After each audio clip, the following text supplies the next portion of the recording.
नमस्कार दोस्तों, मैं राहुल सिंह रायवत ग्रे क्लास में आप सभी का फिर से स्वागत करता हूँ।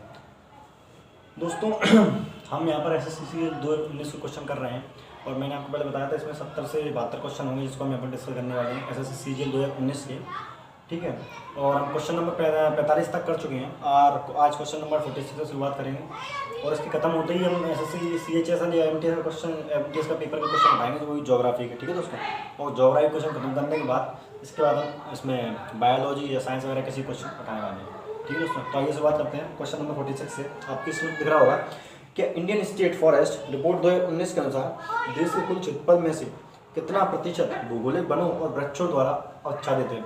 ऑप्शन ए है 34.56%, ऑप्शन बी है 21.30%, ऑप्शन सी है 42.56% या ऑप्शन डी है 24.56%। दोस्तों अगर मैं बात करूँ तो जिसका आंसर है वो है डी यानी 24.56%। कितना है? 24.56%। अगर मैं बात करूँ दोस्तों तो इसका जो अपने भारत में वनों और वृक्षों का जो कुल क्षेत्रफल है कितने उससे घिरा हुआ है, तो ये घिरा हुआ है 8,07,256 वर्ग किलोमीटर। कितना? 8,07,256 वर्ग किलोमीटर।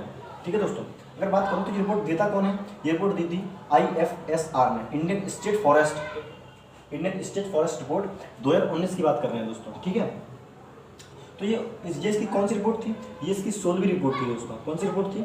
16वीं रिपोर्ट थी, जिसके अनुसार इसमें कितनी वृद्धि हुई, जिसमें इस साल जो वृद्धि हुई थी 2017 के मुकाबले ये हुई थी 0.69%, 65 या 69 कुछ करके प्रतिशत होगा। ठीक है दोस्तों, 65% के मिला वृद्धि हुई थी। अगर मैं इसमें संख्या में बात करूँ तो ये थी 5188 वर्ग किलोमीटर। ठीक है दोस्तों, कितनी वृद्धि हुई थी? 5188 वर्ग किलोमीटर। जो अगर मैं बात करूँ किस राज्य में सबसे ज़्यादा हुई तो ये राज्य था कर्नाटक। कौन सा राज्य था? ये राज्य था कर्नाटक राज्य था। ठीक है दोस्तों, अब बात करते हैं क्वेश्चन नंबर 47।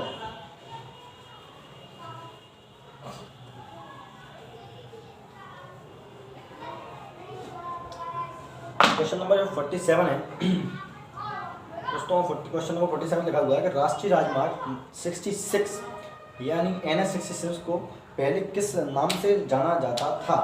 ठीक है दोस्तों, आगे बात करते हैं दोस्तों। जो NH66 जो हाईवे है उसको पहले हम जानते थे NH17 के हाईवे से। ठीक है, ये कहाँ से कहाँ तक है? अगर बात करूँ तो ये पनवेल कहाँ पर है? तो ये पनवेल है सर महाराष्ट्र में। पनवेल महाराष्ट्र से लेकर कहाँ तक था? ये कन्याकुमारी तमिलनाडु।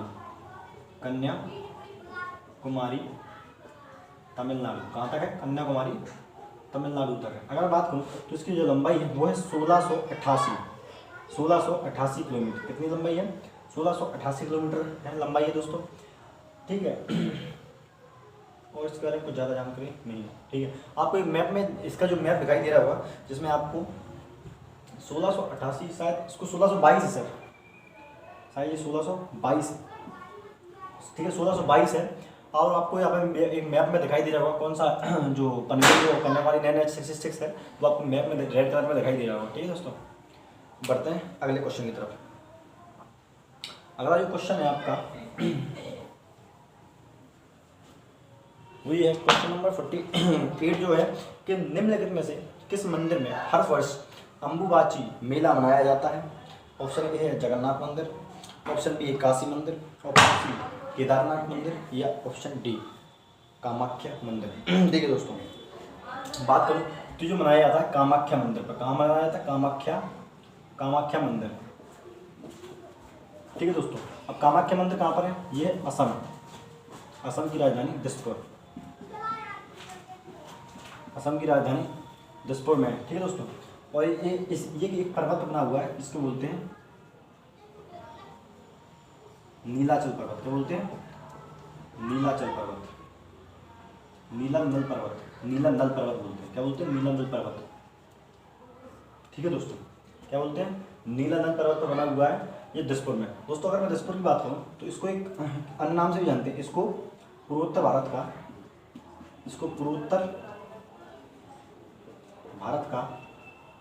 मुख्य द्वार भी कहा जाता है। क्या कहा जाता है? पूर्वोत्तर भारत का मुख्य द्वार या मुख्य द्वार कहा जाता है, यह मुख्य द्वार। ठीक है,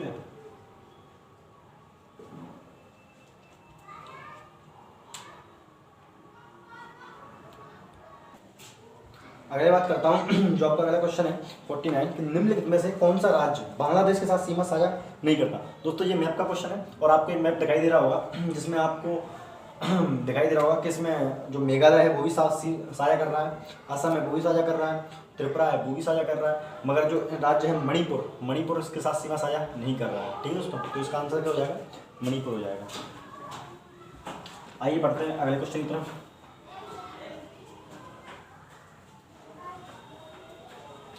अरे दोस्तों हम मंदिर बताना भूल गया मैं अगले क्वेश्चन में। जो अदर ऑप्शन में जो मंदिर दिए थे वो थे, एक तो जगन्नाथ था, जगन्नाथ मंदिर, तो ये कहाँ पर है? ये है उड़ीसा में। जगन्नाथ मंदिर कहाँ पर है? उड़ीसा में है। दूसरा मंदिर दिया हुआ था वो था काशी विश्वनाथ।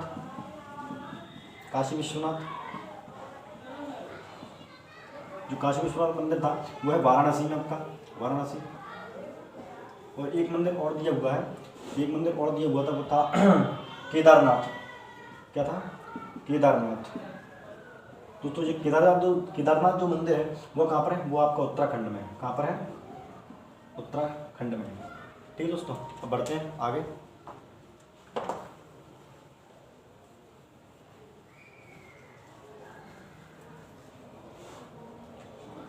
दोस्तों क्वेश्चन नंबर 50 जो है कि निम्नलिखित में से कौन सा मठ सिक्किम में स्थित नहीं है? एक है ताबो, ऑप्शन बी रूमटेक, सी हेमिस या डी वेब।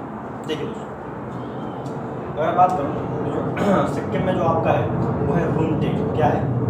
रूमटेक मठ। ये कहाँ पर है? ये गंगटोक के पास है। कहाँ पर है? सिक्किम की राजधानी गंगटोक के पास अवस्थित है। दोस्तों अगर इसकी बात करूँ तो ये भारत में सबसे बड़ा बौद्धिक मठ है। भारत का सबसे बड़ा बौद्धिक मठ।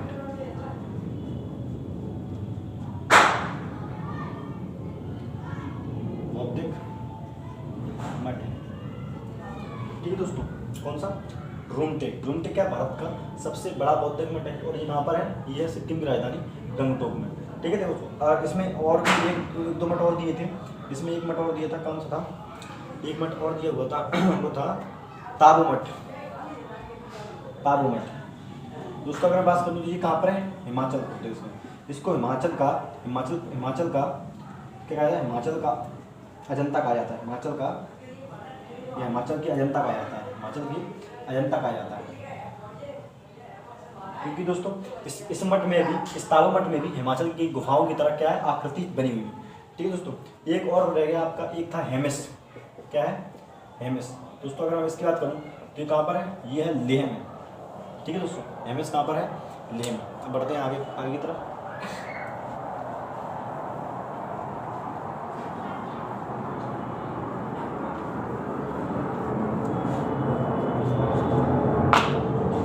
अगला है क्वेश्चन नंबर 51। तो दिसंबर 2019 में हिमाचल प्रदेश में रोहतांग दर्रे का नाम बदल क्या कर दिया गया? ये था एक स्वराज सुरंग, बी मुगड़ी सुरंग, सी भूत सुरंग या डी अटल सुरंग।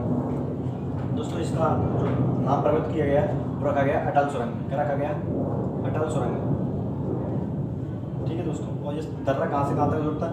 ये लेह को मनाली से जोड़ता है। क्या करता है? लेह को मनाली से जोड़ता है। ठीक है दोस्तों, बढ़ते हैं आगे अगले क्वेश्चन की तरफ।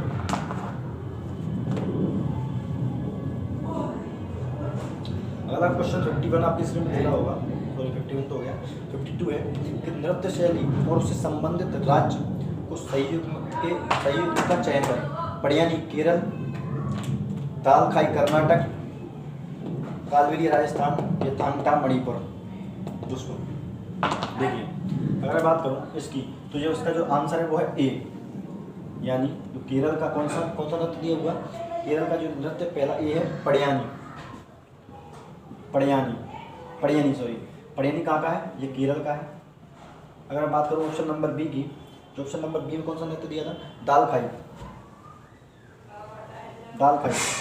दोस्तों ये उड़ीसा का नृत्य है। कहाँ का नृत्य है? उड़ीसा। आपका ऑप्शन सी दिया हुआ है कालबेलिया।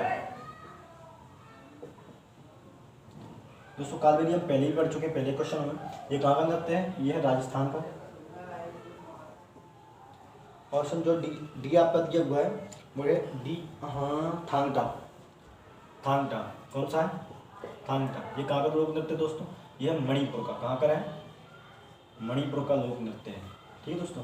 कालबेलिया थांगटा कहाँ का है? मणिपुर का। कालबेलिया राजस्थान, पड़ियानी केरल, और दालखरी कहाँ का है? उड़ीसा का है। ठीक है, अब बढ़ते हैं अगले क्वेश्चन की तरफ। दोस्तों क्वेश्चन नंबर 53 जो आपका दिया कि निम्नलिखित में युग्मों में कौन सा युग्म पहाड़ी दर्रे के संदर्भ में सही नहीं है? बोमडिला हिमाचल प्रदेश, नाथुला अरुणाचल प्रदेश, रोहतांग दर्रा हिमाचल प्रदेश, लिपुलेख दर्रा। ठीक है, तो देखिए दोस्तों उत्तराखंड। जो आपका ऑप्शन है वो है डी सही है। कौन सा? लिपुलेख। ये कहाँ पर है? ये उत्तराखंड। कहाँ पर है? उत्तराखंड। दोस्तों अगर मैं इसकी बात करूँ तो लिपुलेख दर्रा क्या करता है? ये क्या करता है? किसके साथ? तिब्बत के साथ बॉर्डर बनाता है। तिब्बत के साथ बॉर्डर बनाता है। कौन सा दर्रा? लिपुलेख दर्रा। अगर मैं बात करूँ बोमडिला दर्रा, अगर बात ऑप्शन आपका बोमडिला दर्रा दिया है। देखिए दोस्तों अगर मैं बात करूँ बोमडिला दर्रा की, बोमडिला दर्रा आपका कहाँ पर है? ये आपका अरुणाचल प्रदेश में है। कहाँ पर है? अरुणाचल प्रदेश में। कहाँ पर दिया? अरुणाचल प्रदेश में। और रोहतांग दर्रा वही पढ़ चुके हैं शायद। रोहतांग दर्रा कहाँ पर है? हिमाचल प्रदेश में है। ठीक है, एक ऑप्शन और दिया हुआ है आपका, वो था नाथुला दर्रा। ये कहाँ पर है दोस्तों? नाथुला दर्रा भी कहाँ पर है?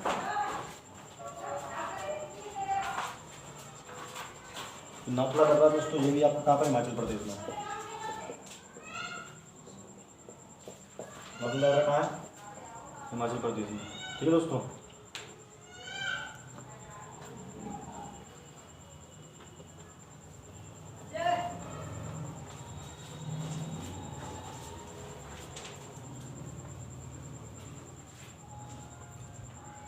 दोस्तों बढ़ते हैं क्वेश्चन नंबर 54 की तरफ। निम्नलिखित नदियों में से कौन सी नदी जबलपुर के निकट धुआंधार जलप्रपात का निर्माण करती है? ए लूणी, बी तापी, सी नर्मदा, या डी तुंगभद्रा। देखिए दोस्तों अगर बात करूँ तो इसका जो आंसर है वो है नर्मदा नदी। ठीक है दोस्तों, कौन सी नदी का निर्माण करती है? नर्मदा नदी। कहाँ पर करती है? ये जबलपुर के पास धुआंधार जलप्रपात का क्या करती है? निर्माण करती है। देखिए दोस्तों यहाँ पर जबलपुर के पास यहाँ पर ये नदी गिरती है। वहाँ पर क्या संगमरमर की जो है चट्टानें हैं, जिससे क्या होता है जैसे ही ये गिरती है, जहाँ से संगमरमर की चट्टानों पर गिरती है ना, तो एक धुआं सा, मतलब इसकी जो बूंदें वो सफ़ेद हो जाती हैं, सफ़ेद दिखाई देती हैं, क्योंकि ये सफ़ेद संगमरमर पर गिरती है। ठीक है दोस्तों, और वहाँ पर एक धुआंसी आकृति बन जाती है, जिससे क्या हो रहा है? इसी से इसका नाम धुआंधार जलप्रपात बना। ठीक है दोस्तों, अगर मैं बात करूँ नर्मदा नदी की तो इसकी जो लंबाई है वो है 13-12 किलोमीटर। ठीक है दोस्तों, वह निकलती कहाँ से है? निकलती है अमरकंटक। कहाँ से निकलती है? अमरकंटक। ये कहाँ पे? मैकाल श्रेणी की अमरकंटक से निकलती है। कौन सी? नर्मदा नदी। ठीक है दोस्तों, और ये गिरती कहाँ है? ये गिरती है अरब सागर में। अरब सागर में जाकर गिर जाती है। ठीक है दोस्तों, अब बात करते हैं अगली दिन थोड़ी और जानकारी ले दोस्तों। अगर बात करूँ नर्मदा नदी की तो इसको रेवा नदी बोलते हैं। क्या? रेवा नदी भी बोला जाता है, और इसको मध्य प्रदेश की जीवन रेखा भी बोला जाता है। एमपी की जीवन रेखा क्या बोला जाता है? एमपी की जीवन रेखा भी बोला जाता है। किसको? नर्मदा नदी को। ठीक है दोस्तों, अब बढ़ते हैं अगले क्वेश्चन की तरफ। अगला क्वेश्चन है कि नदी के उस ज्वारी मुहाने को क्या कहा जाता है जहाँ मीठे पानी अर्थात ताजे और खारे जल तथा सम्मिलित होता है? ऑप्शन ए है ज्वारनदमुख एस्चुरी, ऑप्शन बी वलन, ऑप्शन सी द्वीप समूह, या ऑप्शन डी तंग घाटी। देखिए दोस्तों अगर बात करूँ जो इसका आंसर है वो है एस्चुरी। यानी आप देख सकते हैं जितनी भी नदियाँ पश्चिम के तट पर जाती हैं वो ताजे पानी की जो पानी है वो क्या कहीं ना कहीं समुद्र से मिलता है जाके। ठीक है दोस्तों, तो यानी जो नदियाँ हैं वो क्या करती हैं? एस्चुरी का निर्माण करती हैं। जितनी भी नदियाँ अरब सागर में गिरती हैं वो क्या करती हैं? एस्चुरी का निर्माण करती हैं। ठीक है दोस्तों, आपके ऑप्शन को देख लेते हैं। तो आपके ऑप्शन में एक दिया था वलन का मतलब होता है दोस्तों जैसे किसी चीज़ का गोल चक्कर लगाना, क्या कहलाता है? वलन कहलाता है। ऑप्शन एक और दिया था द्वीप समूह। जैसे दोस्तों किसी भी सागर में जो छोटे छोटे द्वीप होते हैं उनके समूह का क्या आता है? उनके समूह का आ जाता है द्वीप समूह। ठीक है दोस्तों, और एक क्या था तंगड़ी थी गार्च, तो उसको गार्च इसको कहते हैं। दोस्तों जैसे कि दो चट्टानें, जो लंबी लंबी चट्टानें होती है जिनके बीच में छोटी सी जगह होती है, दो लंबी लंबी चट्टानों के बीच छोटी छोटी जगह होती है, उसको बोला जाता है गार्च। ठीक है दोस्तों वो विश्व का एकमात्र तैरता डाकघर किस झील पर स्थित है? ऑप्शन ए है डल झील, बी है वुलर झील, सी है चिल्का झील, या डी लोकटक झील। दोस्तों इसकी मैं बात करूँ तो जिसका आंसर वो है डल झील। क्या है? डल झील। इसका जो आंसर है वो है डल झील। ये कहाँ पर स्थित है? ये डल झील कहाँ पर है? ये है श्रीनगर में। श्रीनगर कहाँ पर है? श्रीनगर में। ठीक है दोस्तों, अब बात करते हैं लोकटक झील की। कौन सी? लोकटक झील। लोकटक झील। दोस्तों इस झील पर विश्व का एकमात्र तैरता हुआ राष्ट्रीय उद्यान है। कौन? क्या है? विश्व का एकमात्र तैरता हुआ राष्ट्रीय उद्यान, जिसका नाम क्या है? कीबुल लामजाओ। क्या नाम है? कीबुल लामजाओ। ठीक है दोस्तों, अब बात करते हैं चिल्का झील की। दोस्तों चिल्का झील जो भारत की पहली तथा विश्व की दूसरी सबसे बड़ी जो है समुद्री झील है। क्या है? भारत की पहली और विश्व की दूसरी सबसे बड़ी क्या है? समुद्री झील है। ठीक है दोस्तों, बात करते हैं चिल्का झील है जो कहाँ पर है? ये उड़ीसा में है। कहाँ पर है? उड़ीसा में। अगर लोकटक झील की बात करूँ तो ये कहाँ पर है? ये है मणिपुर। कहाँ पर है? मणिपुर में। ठीक है, कहाँ पर है? मणिपुर में। अगर मैं बात करूँ एक झील और रह गई, उसका नाम क्या था? लोकटक दल हो गई, लोकटक हो गई, चिल्का हो गई, और एक बुलर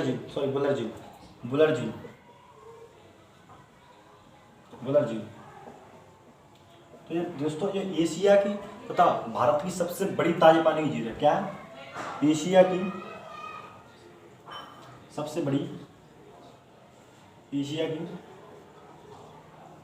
सबसे बड़ी ताजे पानी की झील है। बड़ी ताजे पानी की झील है। ठीक है दोस्तों, अब बढ़ते हैं क्वेश्चन नंबर 57 की तरफ। पटकाई बम की पहाड़ियाँ भारत में से किस भाग में अवस्थित है? ए है भारत के दक्षिण भाग में, बी है भारत के उत्तरी भाग में, ऑप्शन सी है भारत के पश्चिमी भाग में, या और भारत के पूर्वी भाग में। दोस्तों बात करूँ खुद ही अंदाजा लग जाएगा। जो पटकाई बम की पहाड़ियाँ हैं जो म्यांमार के साथ क्या करती हैं? म्यांमार के साथ क्या करती हैं? सीमा साझा करती हैं, यानी म्यांमार के साथ सीमा के साथ लगी हुई हैं। यानी मैं बात करूँ तो ये कहाँ पर होगी? ये मेघालय, मणिपुर, असम, मेघालय, मणिपुर और असम की तरफ ये क्या पहाड़ियाँ पाई जाती हैं जो आपको मैप में दिखाई गई होंगी। ठीक है दोस्तों, अब बढ़ते हैं क्वेश्चन नंबर 58। रामसर सम्मेलन का लक्ष्य का देश का संरक्षण करना है। ए है महासागरों का, बी है मरुभूमि का, सी है आर्द्रभूमि का, या डी है नदियों का। देखिए दोस्तों, बात करूं रामसर सम्मेलन की,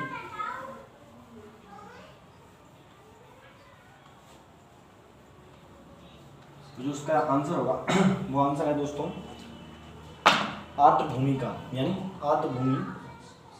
आर्द्रभूमि के संरक्षण से। किसका संरक्षण करना है? आर्द्रभूमि का। ठीक है दोस्तों, जो इसका आंसर है आर्द्रभूमि है। अब बात करते हैं रामसर सम्मेलन की। किसकी बात करते हैं? रामसर सम्मेलन।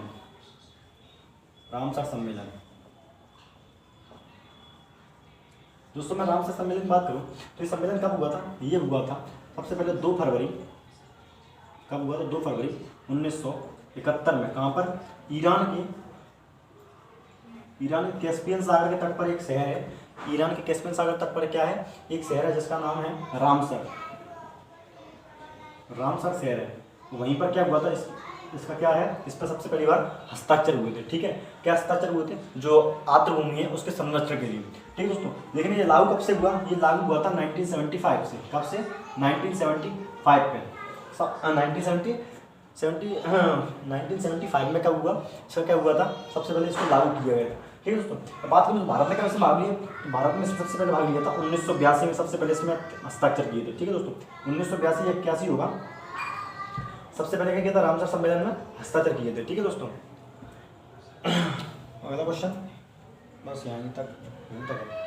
ठीक ठीक है दोस्तों, तो ये यहीं तक रखते हैं, और अगर वीडियो अच्छी लगी हो तो प्लीज़ शेयर और सब्सक्राइब करें। एक चीज़ और रहेगी सर उसमें दोस्तों, अगर हम भारत की बात करें, भारत की जो भारत के अगर ये पूछे कि भारत का कितनी प्रतिशत भूमि आर्द्र क्षेत्र में आती है, यानी आर्द्र भूमि है, आर्द्र भूमि से घिरी हुई है, तो ये होगी कम से 4.7%। कितनी है? 4.7% जो भारत की आर्द्र 4.7%। कितनी प्रतिशत? 4.7% भारत की जो भूमि है वो आर्द्र भूमि से घिरी हुई है। ठीक है दोस्तों, तो दोस्तों यहीं तक आज के क्वेश्चन थे, और अगली वीडियो में यहाँ तक है मैं SSC सीजीएल के जो ज्योग्राफी 2019 के क्वेश्चन को ख़त्म कर देंगे। ठीक है, और उसके बाद अगली वीडियो से उसके बाद हम MTS या CHS का या CPO का पेपर उठाएंगे।